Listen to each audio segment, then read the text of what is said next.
itu di sini. Ya, yang kalian dapetin apa? 500 juta itu kalian taruh nih di BNI, uangnya itu udah double atau lebih sekarang, ya. Jadi kalian bahkan nggak usah BEP itu langsung udah kali 2 gitu. Jadi lebih mending mana, kita bikin bisnis sama teman kita bikin restoran, atau di sini gitu, opsinya kita bermain di pasar modal. Kita ikutin gayanya Benjamin Graham atau Warren Buffett. Karena terbukti, itu bikin orang-orang paling kaya di dunia. Warren Buffett itu orang paling kaya di dunia tahun 2008, ya. Kenapa sekarang Elon Musk lebih kaya? Jawabannya adalah Warren Buffett itu donasi banyak sekali kekayaannya. 30 miliar dolar tuh dia kasih ke Bill and Melinda Gates Foundation tahun 2007. Kalau uang itu dia compound dan dia keep untuk dirinya sendiri, saham Berkshire nggak pernah dikasih, hartanya 300 billion dolar lebih dalam cash. Dia masih orang paling kaya di dunia. Tapi orang paling kaya di dunia yang lain difur sama dia, ya.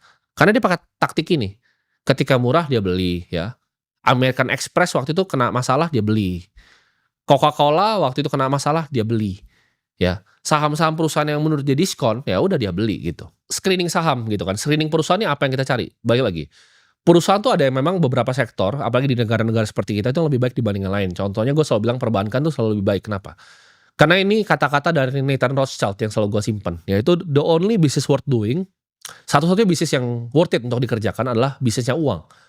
Jadi bank itu adalah bisnisnya uang. Kalau kalian lihat di India yang paling besar-besar pasti bank. Kalau kalian lihat bahkan di seluruh dunia, ya di Singapura lah contohnya. Kalian cari Singapura largest market cap itu pasti bank biasanya, ya. Entah itu DBS, ya. Kalian bisa cari di negara-negara besar manapun, ya bank itu selalu top tier. Kecuali di US yang teknologinya maju. Tapi itu pun kalau JP Morgan, ini gue belum cek, tapi JP Morgan pasti masih top 10 gitu. Kalau laba bersihnya itu pasti top 10. Jadi cari sektor yang baik, ya. Salah satu sektor yang baik itu gue kasih kisi-kisinya itu adalah bank, ya. Di negara apalagi negara seperti Indonesia. Kalau gue baca riset terakhir dari PricewaterhouseCoopers, ya, Indonesia 2050 tuh bakal jadi GDP keempat, ya. PDB-nya bakal keempat terbesar di dunia. Dan kalau itu terjadi, sektor yang lebih diuntungkan tuh udah pasti perbankan. Sektor yang bagus lagi apa di negara ini? Itu sektor consumer, ya, karena kita suka konsumsi gitu.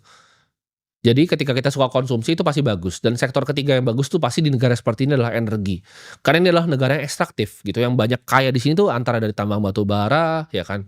Kita bisa lihat dari sawit juga gitu. Grup-grup besar tuh pasti punya batu bara sendiri. Grup-grup besar tuh pasti punya sawit. Jadi kalian bisa lihat kisi-kisinya. Orang yang udah kaya top 50 di Indo tuh dari mana? Kalian cari tuh industrinya apa aja. Kalian bisa cari juga ya yang laba bersihnya besar. Nah ini favorit gua. Karena ini kepercayaan gue secara investor ya, fundamental. Bisnis itu simple. Bisnis itu mesin pencetak uang. Jadi laba bersih itu akan mendorong yang namanya harga perusahaan. Ini kepercayaan gue. Gue tahu sekarang banyak perusahaan yang valuasi nggak masuk akal, ya. Tapi itu bukan cup of tea gue, bukan style gue. Ada yang bisa untung dari situ ya silahkan, good for them, gitu. Tapi style gue, stylenya Buffett, stylenya Benjamin Graham, stylenya Bang Sandiaga Uno. Kita percaya bahwa laba bersih